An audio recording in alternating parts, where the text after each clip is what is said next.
So many people falsely believe that knowledge is power. This is a misunderstanding that led so many people to, seek degrees in education, thinking that if I have this degree, if I know this, then, I'm more powerful, I'm going to be more successful. And yes, formal education has its place, and definitely some diplomas, some degrees would open some doors.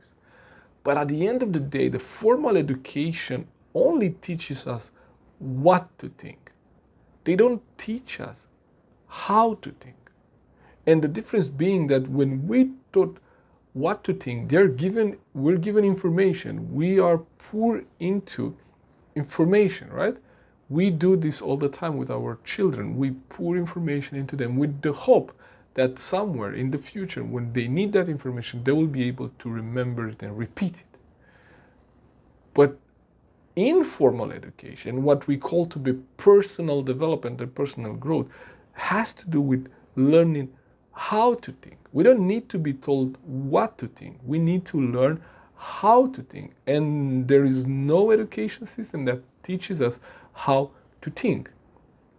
And so when it comes to us developing and becoming more valuable in the marketplace, it's even more important to develop our soft skills rather than our, hard skills. Like, I'm an engineer, I have a background in engineering, I have a degree in engineering, I have a master's degree in engineering.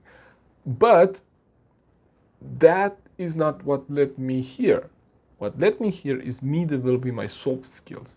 And part of the soft skills, one of them is problem solving. And I know some people might believe, well, I'm really bad at solving problems. And what they're saying, I don't have a logical thinking. I'm not a logical thinker, because we equate problem solving with logical thinking.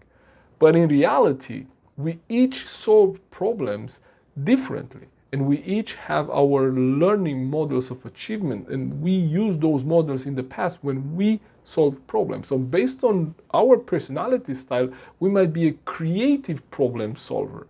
Now, I like to write things down, and I'm solving problems, and I'm thinking as I'm speaking.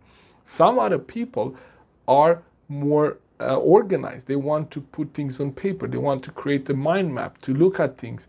They apply a more logical thinking to the problem solving.